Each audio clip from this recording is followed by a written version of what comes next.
Petronio, la guapesa, la solera. A principios de la década de los 30 estaban en el aire un buen número de emisoras locales y comarcales en España. Radio Ibérica, que había sido la primera en emitir, aunque sin licencia oficial, desapareció en 1927 y empezaron a despuntar Radio Barcelona y Unión Radio Madrid, nacidas en 1924 y 25 respectivamente. Pronto unirían sus fuerzas bajo el impulso de Ricardo Urgoiti, el ingeniero que había fundado Unión Radio Madrid. Las dos emisoras establecen la primera conexión entre ellas en 1927 para retransmitir desde el Liceo de Barcelona, dando vida así a la primera cadena de emisoras en la que se integrarían después Radio Sevilla, Radio San Sebastián y otras, bajo la denominación de Unión Radio.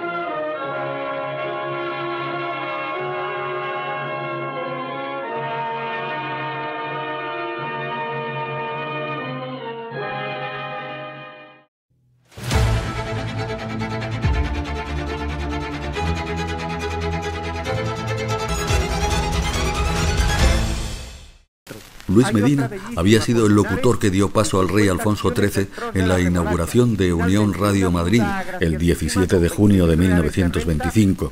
También fue una de las voces del primer diario hablado. La palabra, diario hablado. Su Excelencia, el presidente de la República, recibió esta mañana en audiencia civil a don José Palomero San Román, gobernador civil de Segovia, y a don Miguel Torres Roldán. La palabra fue creado en 1930 y en él participaron periodistas como Josefina Carabias y el propio Luis Medina, que también fue uno de los primeros narradores deportivos, junto a Carlos Fuertes Peralba. Al estallar la guerra, Unión Radio fue incautada por la República y Luis Medina fue el primero que se puso al lado del gobierno legítimo, manteniendo esa posición durante toda la contienda.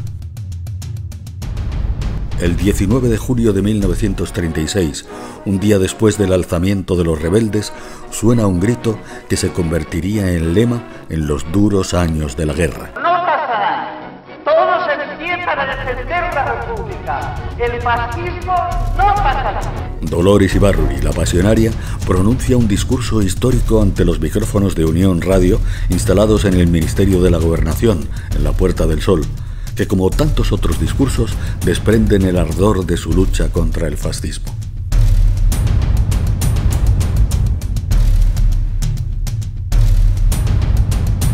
¡Pueblo de España en pie!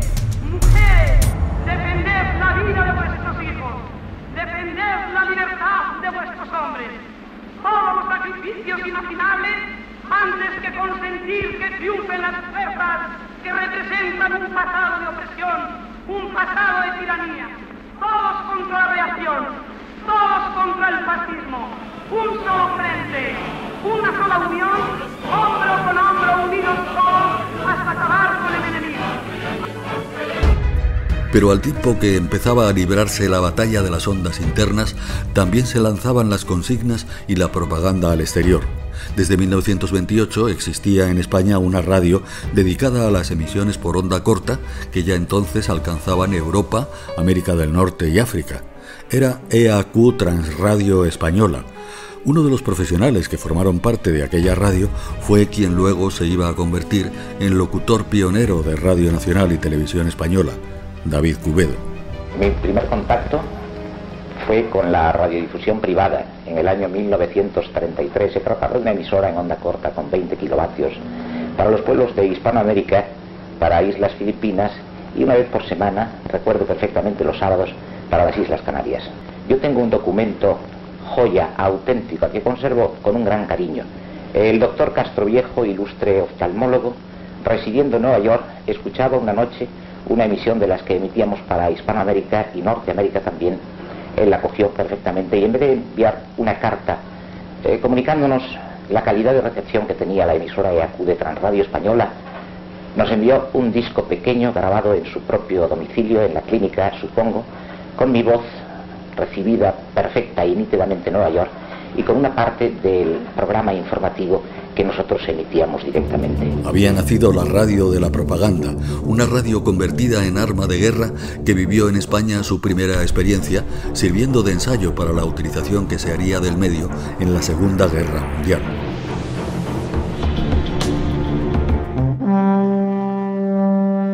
Muy pronto, Unión Radio Sevilla, EAJ5, que había sido tomada por el bando sublevado, empezó a servir de altavoz para las célebres y encendidas charlas del general Queipo de Llano al mando de los golpistas en la ciudad. Nuestros valientes legionarios irregulares han demostrado a los rojos cobardes lo que significa ser hombres de verdad. Y de paso también a sus mujeres. Esto está totalmente justificado porque estas comunistas y anarquistas predican el amor libre. Ahora por lo menos sabrán lo que son hombres y no milicianos maricones. Sus arengas radiofónicas siguieron hasta 1938, cuando los propios franquistas le retiraron del micrófono, poniendo fin a su verborrea agresiva e insultante. La guerra de las ondas se iba intensificando en los dos bandos, muy activos en la utilización de las emisoras para lanzar sus consignas y discursos de uno y otro signo o uno y otro territorio. Los ciudadanos cada vez son más adictos a la radio y esperan con ansia sus noticias y mensajes. ¡Soldados rojos! ¡Dejad las armas! El caudillo perdona y redime. Seguid el ejemplo de vuestros camaradas pasados a nuestras líneas. Solo así lograréis la victoria, alegría en el hogar y paz en el alma. Todos los afiliados a este partido acudirán inmediatamente. Todos los pertenecientes a este sindicato acudirán con armas. Todos los individuos de este batallón acudirán. Los que estaban en la zona republicana oían a la zona nacional, muchos, excepto aquellos que... Y los que estaban en la zona nacional oían a la zona republicana. De eso se sacaban consecuencias variadas. La radio tenía una función comunicativa que inmediatamente ambos bandos empezaron a utilizar, el uno y el otro, con esas campañas de anticipación de victorias o de confirmación de victorias. Incluso había programas cómicos, lo que resultaba paradójico en medio de una tragedia tan profunda. Un Estado totalitario armonizará en España el funcionamiento de todas las capacidades y energías del país. ¡Abajo los generales faciosos! ¡Abajo los elementos contrarrevolucionarios!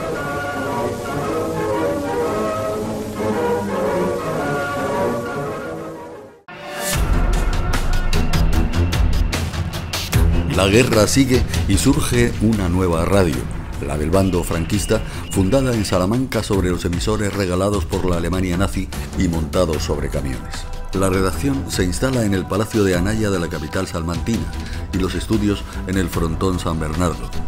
Franco acude a la inauguración el 19 de enero de 1937 y un actor secundario y falangista se hace famoso como su primer locutor, el autodenominado locutor soldado, Fernando Fernández de Córdoba. Me disponía a emprender una labor para la que carecía de práctica y conocimiento.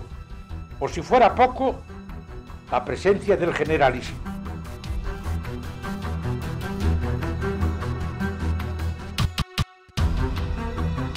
Realzaba de tal manera el acto y me cohibía de tal forma que tuve necesidad de recurrir a todas mis energías para aparentar una tranquilidad y un dominio de mí mismo que estaba muy lejos de poseer. Luego sonaron los compases chulones del Pichi, cantados por Celia Gámez, que aunque argentina de nacimiento, quiso sumar su concurso y dar patente de su entusiasmo nacionalista. Y por último, Miguel Fleta cantó unas jotas.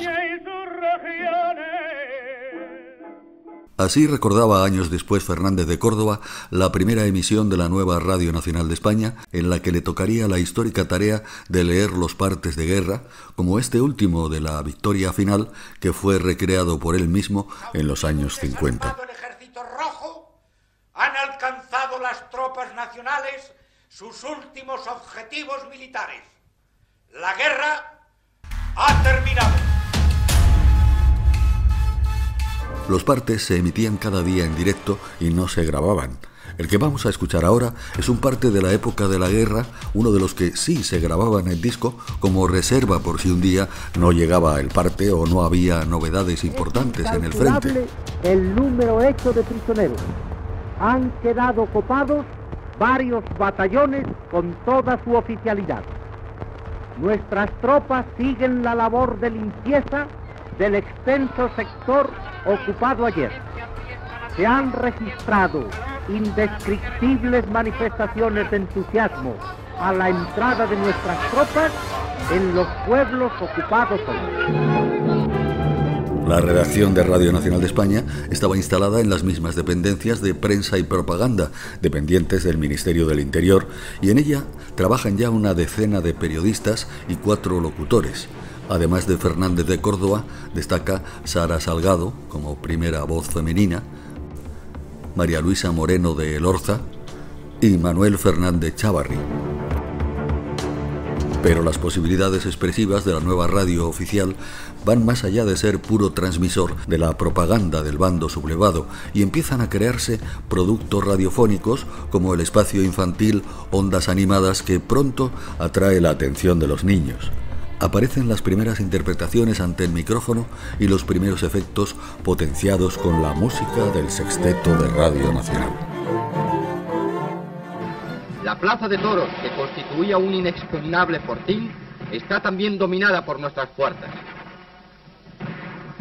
El 18 de diciembre de 1937, el ejército republicano recupera Teruel, que había sido ocupado por los sublevados, abriendo la llamada Batalla de Teruel, que arrojó 100.000 bajas entre los dos bandos en uno de los episodios más duros de la guerra civil, el Stalingrado español. Esta viejecita está sorprendida por el afecto con que la tratan los soldados rojos.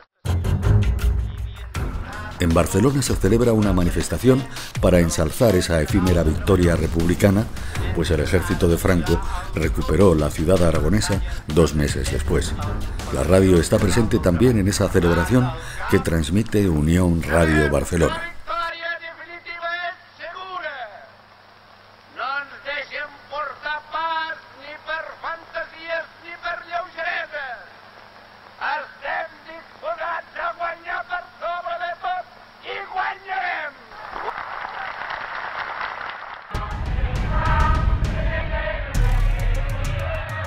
El 29 de marzo de 1939, un día después de la entrada de las tropas franquistas en la capital de España, Unión Radio Madrid es tomada por las fuerzas franquistas, a las que acompaña el periodista José Ramón Alonso, que en los años 50 sería director de Radio Nacional. Se silenció la música de baile que se estaba emitiendo y se prohibió la publicidad por si pudieran ser utilizadas como código secreto. También se acalló la voz del locutor Luis Medina, que fue detenido y condenado a muerte, aunque más tarde indultado.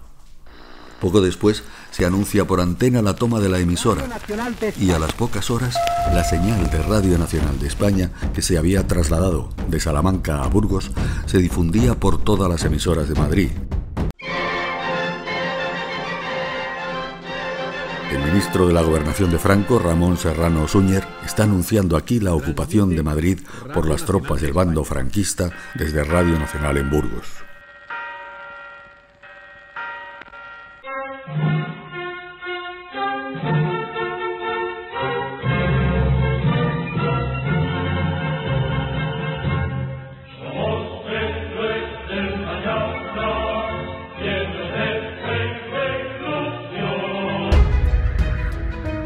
Una vez terminada la guerra, Francisco Franco dictó una orden, el 6 de octubre de 1939, por la que sometía a censura previa de Falange Española Tradicionalista y de las Jons la programación de las emisoras privadas de radio.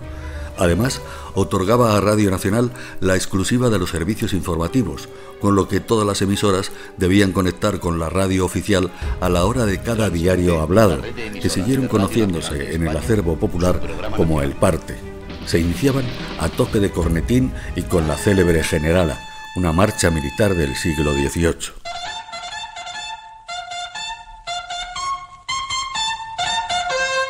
Radio Nacional de España. Gloriosos caídos por Dios y por España. Presentes.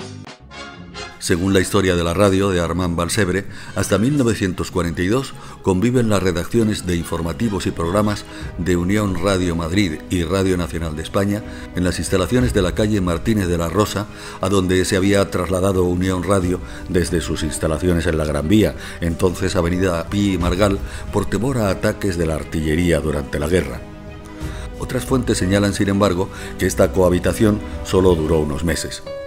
Lo que sí está constatado es que Radio Nacional emite por la antena de Unión Radio, a la vez que lo hace la propia emisora en otras horas y con contenidos no informativos sometidos a una férrea censura.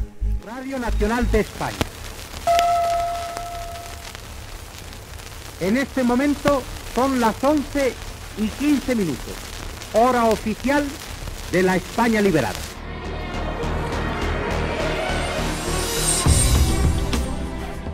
Antonio Calderón, la gran figura de Unión Radio que se había puesto a disposición de las fuerzas ocupantes, se vio circunstancialmente formando parte del mismo equipo que Fernando Fernández de Córdoba o Ignacio Mateo, otro de los primeros locutores de Radio Nacional de España, o Rafael Chico, de Unión Radio.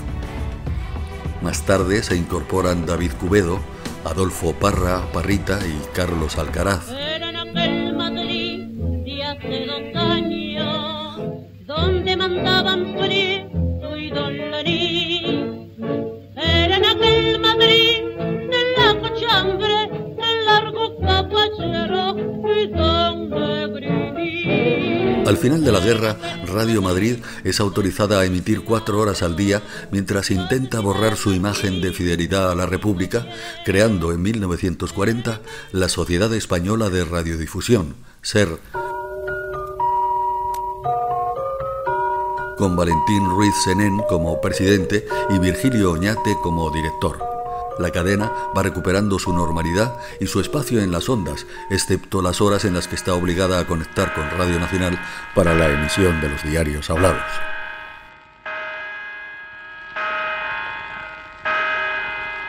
Son las 10 de la noche en el reloj de la Puerta del Sol.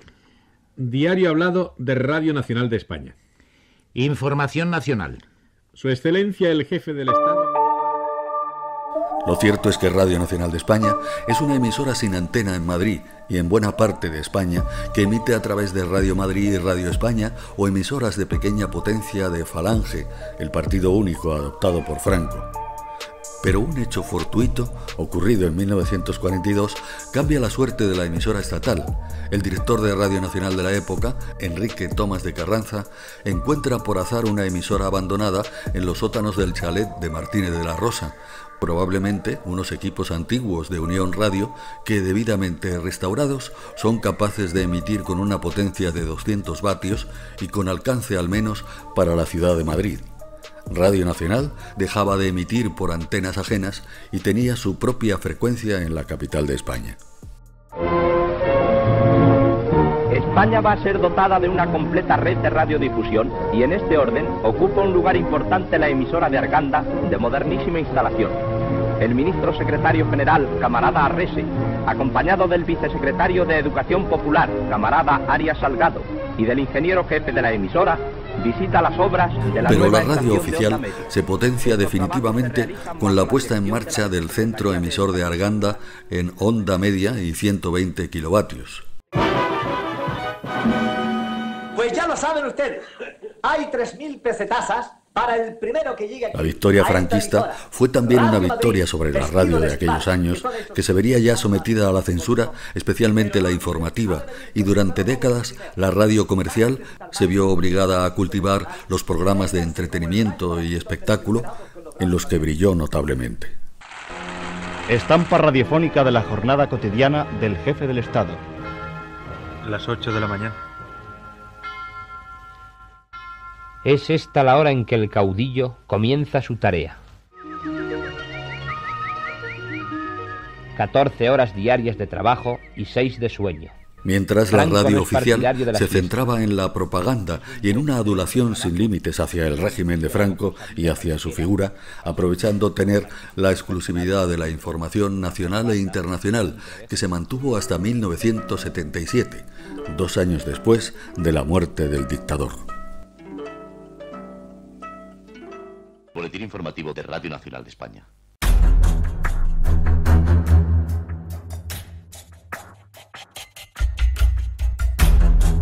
Vidas y luces. El general Moscardó. El Alcázar de Toledo era un palacio muy alto y muy bonito, con unas paredes que tenían Compañeros, cuando los actos tienen la fuerza y la emotividad de... Radio Nacional de España presenta Por el recuerdo paso a paso. por los mismos hombres que por diversas circunstancias fueron testigos del gran suceso que culminó en la proclamación de Francisco Franco. Desde las 12 de esta mañana, el presidente de los Estados Unidos de América y la señora de Richard Nixon son huéspedes del pueblo español. Transmite Radio Nacional a través de todas las emisoras españolas. Lugar al frente, don Torcuato Fernández Miranda, y el vicepresidente del Gobierno para Asuntos de la 15 Defensa. minutos en punto. Radio Intercontinental. Un breve resumen de la actualidad de España y del mundo. Resumen que nos remite a nosotros Radio Nacional de España. El ministro de Asuntos Exteriores, Marcelino Oreja. Hora 25. Noticia que nos facilita Radio Nacional de España, igual que las noticias internacionales. Luis Rodríguez. Guyen Fan Thieu, presidente de Vietnam del Sur, se propone formar un nuevo gabinete para...